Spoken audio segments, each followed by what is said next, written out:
नमस्कार दोस्तों। आज हम बात करेंगे अपने देश भारत के बारे में और उसकी संस्कृति के बारे में और प्राचीन शिक्षा के बारे में। और आजकल जो बाबा नए नए मौलवी मौलाना जो पाखंडी ये उभरे हैं इनके बारे में। अगर आपको वीडियो पसंद आए लाइक करना, कमेंट करना, ठीक है। सबसे पहले बात हम करेंगे अपने सनातन धर्म के बारे में, जिसका अर्थ है सदा रहने वाला तथा जिसका आदि या अंत ना हो। हमारा धर्म प्राचीन काल से ही बहुत महान रहा है और इसमें एक से एक महान ऋषि मुनि ने जन्म लिया है और मानव के कल्याण के लिए उन्होंने अनेक कार्य किए हैं।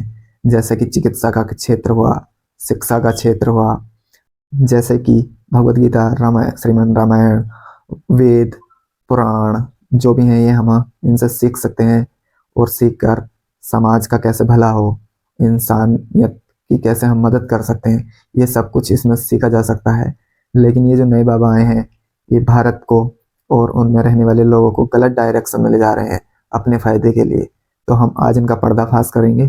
देखिए, आज हजारों वर्ष पूर्व भारतवर्ष में भगवान धन्वंतरी और अश्वनी कुमारों ने चिकित्सा के क्षेत्र में दक्ष प्रजापति का धड़ में बकरे का सर जोड़कर उनकी सर्जरी की थी, जिससे पता चलता है कि हम भारत में कितने महान और विद्वान सर्जन हुए हैं और आयुर्वेद के क्षेत्र में उन्होंने कितने बड़े बड़े कार्य किए हैं और हमारी बहुत गौरवशाली इतिहास रहा है। भारत के लोगों ने खगोल शास्त्र, चिकित्सा और गणित में कितना बड़ा योगदान दिया है। आर्यभट्ट ने जीरो का आविष्कार किया और आर्यभट्ट ने पृथ्वी के व्यास और पाई के मान का वर्णन किया, जिससे गणना में और गणित के क्षेत्र में बहुत सहायता मिली। ऐसे ऐसे महान विद्वान हमारे देश में हुए हैं और आज इनको अपना आइकॉन मानते हैं भारत के लोग। ये भारत का बहुत बड़ा दुर्भाग्य है। भारत के ही एक महान व्यक्ति ने, सुश्रुत जिन्हें कहा जाता है, उन्होंने मोतियाबिंद की और नाक की सर्जरी की पद्धति विकसित की। इतने महान लोग थे हमारे देश में। तो धर्म और विज्ञान एक दूसरे के पूरक हैं और दोनों ही मनुष्य के लिए बहुत ज़्यादा जरूरी हैं। इसलिए धर्म और विज्ञान को सबसे ऊपर रखना चाहिए। धर्म और विज्ञान दोनों ही एक दूसरे के पूरक हैं और दोनों ही सत्य पर आधारित हैं। दोनों में ही ज्ञान का दर्शन पाया जाता है। सनातन धर्म को वैज्ञानिक धर्म भी कहा जाता है और बहुत महान लोगों ने कहा भी है। हमारा महान धर्म था, इतनी छोटी सी वीडियो में मैं बता नहीं सकता, इसके लिए कई जन्म भी कम पड़ जाएंगे। इसलिए अब हम आते हैं उन फर्जी बाबाओं पे जिन्होंने हमारे देश में धर्म को धंधा बना रखा है।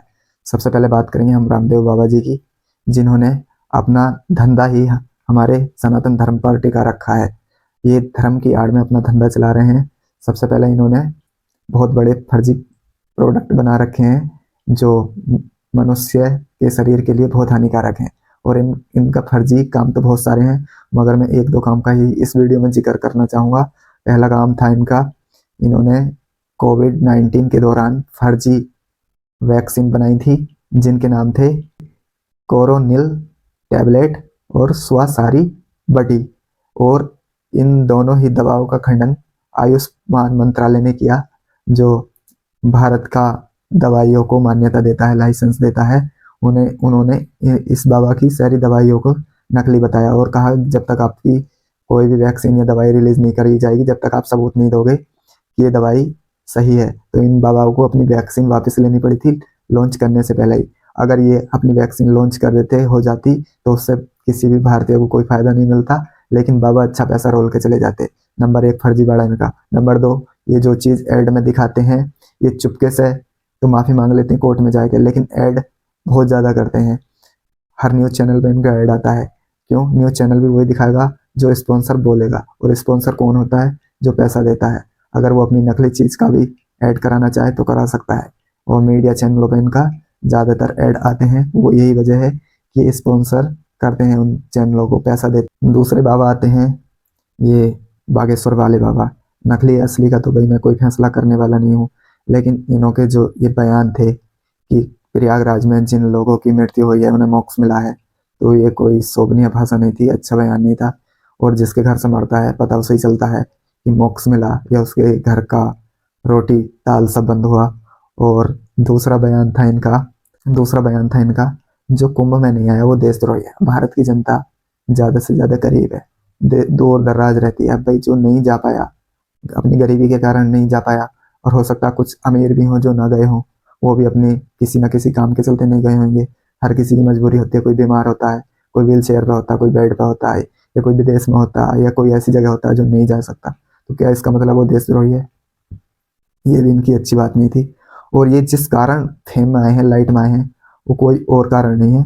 वो किसी विशेष समुदाय को मतलब अभद्र भाषा का इस्तेमाल करना, उस वजह से ये फेम में आए हैं, और कोई वजह नहीं है। तीसरे अभी अभी ये IITN बाबा थे, ये आए थे, इन्होंने हमारे धर्म का काफ़ी मजाक उड़वाया है। ऐसे बाबा कुछ नहीं होते। देखिए पढ़ाई लिखाई में आदमी बहुत बहुत मेरे साथ भी कोचिंग करते हैं जो बड़ी बड़ी पोस्टों पे हैं। एक स्थिति ऐसी आती है जब दिमाग काम करना मतलब काम तो करता है, लेकिन बैराग जैसी स्थिति आ जाती है, वो मोह माया से दूर जाना चाहता है।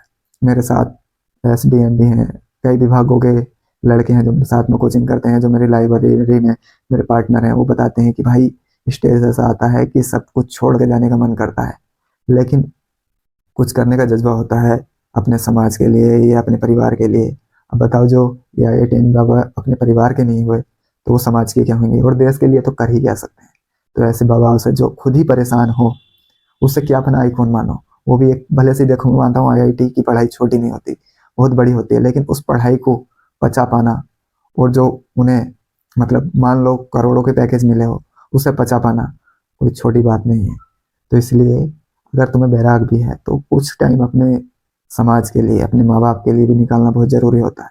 बैराग तो अच्छे अच्छे स्वामी हुए हैं, महावीर स्वामी हुए हैं, वो राजपाट छोड़ के गए हैं, और गौतम बुद्ध हुए हैं, जो भी हुए हैं, ये सब अपने आप को मतलब संपन्न करने के बाद तब गए हैं। और हमारे सनातन धर्म में भी है 75 ईयर से ऊपर होने के बाद संन्यास ले सकता है। लेकिन जो महान ऋषि मुनि है जिन्होंने भी ये नियम कानून बनाए, गृहस्थ जीवन जो भी है, वृद्ध जीवन 75 ईयर के बाद वो गृहस्थी जीवन जी सकता है, वनों जंगलों में संन्यास में जा सकता है। वो कोई बेवकूफ नहीं थे, उन्होंने भी कोई चीज सोच समझ के तब ये 4 स्टेप बनाए, 25 से 50 वाला, 50 से 75 वाला, और 75 से 100 वाला। बेवकूफ नहीं थे, उन्होंने भी समाज कल्याण के लिए अपनी पूरी जिंदगी लगा दी, मानवता के कल्याण के लिए। तो पहले अपने समाज, अपने परिवार को देखो, उसके बाद अपने आप को देखो। जो अपने देश के काम ना आए वो कैसा ज्ञान। अब देखो, कुछ मौलानाओं की भी बात करनी जरूरी है। अब मौलाना बोलते हैं कि टीवी हराम, मोबाइल हराम, न्यूज हराम, हर चीज हराम। और उसमें यह है कि भाई साहब वो मुल्ला जी शाम को इंटरव्यू देते हैं, यूट्यूब देखते हैं। अब उनके लिए हराम नहीं रहा, लेकिन आम पब्लिक, आम मुसलमानों के लिए बोलते हैं कि सब कुछ हराम है। अब भाई साहब ना, ये ब्याज हराम है, ये और EMI पे खुद कार लेके घूम रहे हैं, EMI पे फोन ले रहे हैं, हर चीज ले रहे हैं। अब भाई साहब इन मुल्ला जी को कौन समझाए कि ये जमाना विज्ञान का है। और भाई एक दो नेता हैं जो भी मतलब योगी जी हैं, वैसा भी कुछ चीज़ों में उनका विरोध किया जा सकता है। लेकिन मदरसे वाली बात बिल्कुल ठीक है, अपने बच्चे को मदरसे में नहीं पढ़ाना चाहिए, हाई एजुकेशन देनी चाहिए। और विज्ञान के टच में जितना रहेगा कोई भी धर्म, वो सबसे पावरफुल बनेगा और सबसे आगे जाएगा। तो इसलिए अपने बच्चे को विज्ञान से ज़्यादा जोड़ें।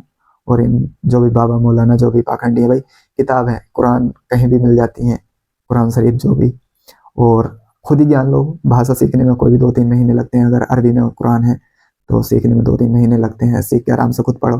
तीसरे की क्या जरूरत, कोई मौलाना थोड़ी बताएंगे तुम्हें धर्म क्या है तुम्हारा। और ऐसे ही भाई, मैं एक से एक बड़े घर में गया हूँ, कोई भी छोटे से छोटे घर में, लेकिन भाई साहब किसी के घर में बहुत कम मिलती है भागवत गीता, रामायण, महाभारत। मिलते ही नहीं, चाहे कितना भी अमीर हो, बहुत कम लोगों में, बहुत नामात्र के लोगों में रामायण भगवत गीता बहुत कम लोगों के घर में मिली। ये भी बहुत दुख की बात है।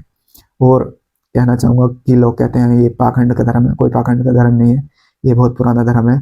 और इसके पीछे का कारण ये है कि नालंदा जो विश्वविद्यालय था, सारे ग्रंथ हमारे वहाँ रखे हुए थे, और बहुत विदेशी आक्रमण हुआ जिसके कारण कुछ जल गए। और हमारे देश के ब्राह्मणों, ये जो भी पंडित थे, उन्होंने वो कंठस्थ याद किए और उसके बाद दोबारा लिखे। और भाई अगर तुम भी कोई ऐसे गवाना आगे पीछे है, डायरी मेंटेन अगर आप कोई भी करते हो, आपकी डायरी खो जाए, जल जाए, जैसे पहले लिखी हुई थी ऐसे थोड़ी लिख दोगे। याद रखना भी बहुत बड़ी बात है। तो हाथ जोड़ के प्रणाम उन पंडित ब्राह्मणों को भी जिन्होंने हमारे देश की संस्कृति को बचाए रखा। जय हिंद, जय भारत। और इन बाबाओं से बचो, भागवत गीता पढ़नी है खुद पढ़ो। ये बाबा तुम्हें ज्ञान का पुतला नहीं बनाएंगे। किताबें अवेलेबल हैं हर जगह, कोई नहीं 1,000 के अंदर भागवत और रामायण दोनों आ जाएंगी। कुरान शरीफ भी इतने की 500 1000 रुपए की आ जाएगी भाई, मैं पैसे वाली बात कर रहा हूँ।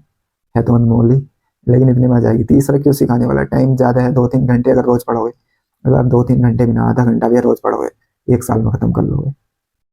लेकिन खुद तो पढ़ लोगे, खुद तो डायरेक्ट भगवान को जान जाओगे। तो इन मौलानाओं और पाखंडी बाबाओं से बचो, ये देश का भविष्य बर्बाद। यही जो कहानी अब हमारे देश में चल रही ना, कट्टरपंथी वाली, यही यूरोपियन देशों में थी, जो चर्च चर्च के द्वारा जो ये फादर होते थे, तो ये चलाते थे कट्टरपंथी। तो वहाँ के लोगों ने चर्च को मानना ही कम कर दिया। और वहाँ के लोगों के आविष्कार देखो, हर चीज़ का आविष्कार उन लोगों ने किया। मोबाइल हो, बाइक जिससे हम बात करते हैं, फ़ोन मार्टिन कूपर ने बना डाला। और कार देखो, सब उन बल्ब, हर चीज़, बिजली से लेकर हर चीज़ उन्होंने बनाई, फ्रिज वगैरह सब चीज़ उन लोगों ने बनाई। और ईसाई को वो यसूदी आहा आहा वाला गाना सुना हो, उनकी मजाक उड़ाते हैं भाई। उन्होंने अपने धर्म को छोड़ा नहीं, उन्होंने अपने धर्म को खुद जाना, किसी तीसरे के जरिए नहीं। वो खुद बाइबल पढ़ते हैं, जितनी जरूरत होती है उतना ही धर्म का शरण में रहते हैं। विज्ञान को उन्होंने छोड़ा नहीं, तो आज वो सब आगे हैं और हम पिछड़ गए इन बाबा के चक्रों में। तो इसलिए विज्ञान से जुड़े रहना भी जरूरी है। धर्म हमें हर चीज़ देता है, ज्ञान देता है, शांति देता है। और विज्ञान के आविष्कार जितने भी हुए हैं वो शांत दिमाग वालों ने किए हैं। इसलिए मानव जीवन को आसान बनाने की जो भी चीज़ें हैं वो सब यूरोपीय देशों के लोगों ने की, ईसाइयों ने की, यहूदियों ने की। क्योंकि वो उन चीज़ों के को लगन था उन्हें आविष्कार करने का। वो उन्हें कोई पाखंडी नहीं, पाखंड में डालने वाला था। वो डायरेक्ट ही पढ़ते थे, डायरेक्ट ही की उन्होंने चीज़ें, अंधविश्वास में नहीं पड़े और सपोर्ट भी उन्हें मिले।